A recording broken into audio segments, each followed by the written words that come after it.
Roomies, written and voiced by Claire Frank. Uni was the best thing ever. I don't regret it for a moment, and I don't regret moving out. I was on the fence about it, moving away from home, because I have a bit of anxiety in that. I don't do well with others or crowded places. But when I got there, I found out I actually quite like a lot of the girls I moved in with, and I'm glad I chose a female-only dorm. I don't know, there's just something I can relate to more about girls and that. Not that I don't like guys, but I just feel like every time you watch a movie, it's always the guy who ends up being the serial killer or something like that. The masked murderer. I just wanted to feel safe. Which ended up being such a joke because we had quite the whirlwind. So basically all of us ended up getting along quite well, apart from this one girl. Proper off she was. And to start with, I sympathised with that totally because I'm kind of off and a bit odd. Like, I say really stupid things in the moment because I get nervous. My anxiety just kicks in and goes in overdrive. It's like I'm driving a car knowing it's going to crash and I just watch it happen. So I felt bad in that, but she was well weird. Like, we'd go out for a night out and she'd sit in the darkness on a chair in the hall, waiting for us to come home. Then she'd just say some excuse like, I wanted to make sure you guys were safe because you get so drunk and wasted. You could be dead in a ditch. Yeah, lovely lady. Anyway, it got well weirder. Police started showing up.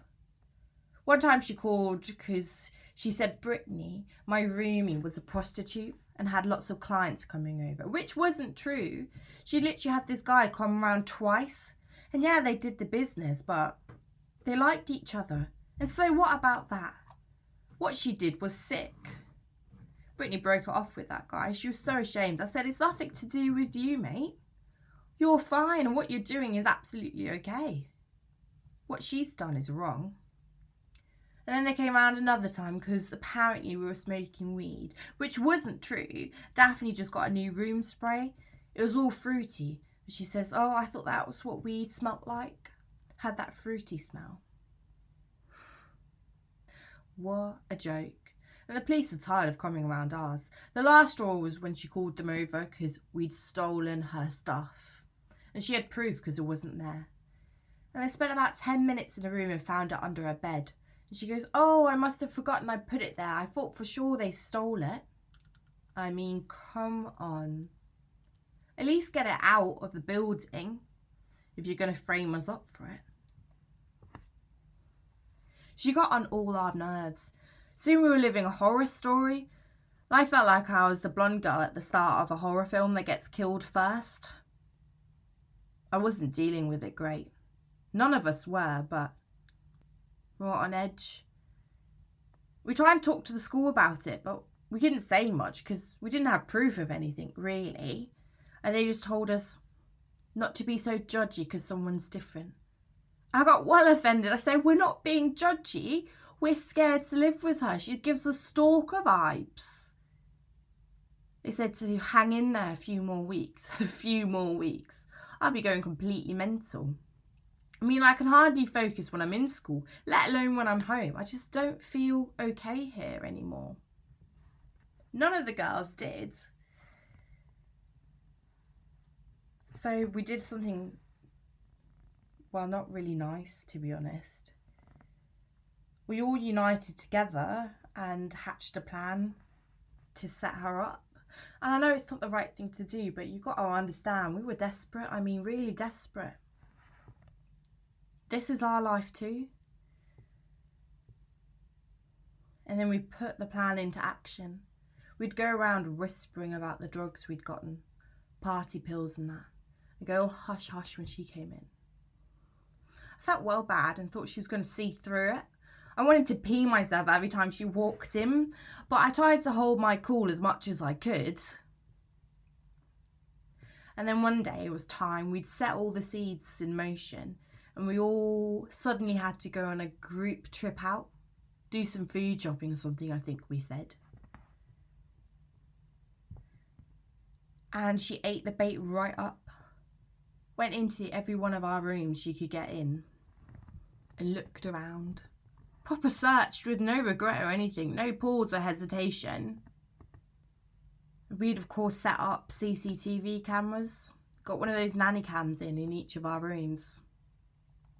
We called the school, set up a meeting, showed them the evidence. They then called the police, talked about pressing charges and that, but we all said, nah, we don't want to do that. I mean, we didn't feel great about it. But what were we meant to do? Just sit there and take it? I don't think so. I don't think we could live with that. Not like that. Not with what she was putting us through. She made us feel ashamed of ourselves, and no one should make you feel like that. Like you've done something wrong when you haven't. But then we did do something a little bit wrong, and she got kicked out, and I'm happy about that, and I'd probably do the same thing again. So sue me if that makes me a shitty person or something. She moved into another dorm. They were nearly going to expel her, but because we didn't want to do much about it and that, and we didn't say much about it, she could stay on. She's with some other people tormenting them now, I bet. And the vibe had completely changed. We have a little dirty secret together which has united us. We can still go out and have a laugh, and the air is much more, well, fluffy. Not as rotten, you know. A few days go by and we get the news they were getting another girl in. We set up some welcome drinks and bake a cake for her, thinking we'll try our best this time. And she walks in holding her baby doll. She introduces herself and her little dolly. You know, I'm talking about a proper doll like kids have. And then she introduces us all to her other dolls who are perfectly preserved in little plastic boxes. And I think, screw me, man, this is weird. But you know what? I can deal with it. I know what's on the table. I don't mind someone being eccentric. And I told her that to her face because, you know, I put my foot in my mouth. And she breathed out like she relaxed. Like she'd been holding her breath in or something. And we all just cheered. Quite happy with the arrangement. She burst down in tears saying this is the nicest anyone's ever treated her and listed all the names of her dolls. And we said, that's all right, we're used to some proper weirdos around here. You'll fit right in with us. And then we ate cake.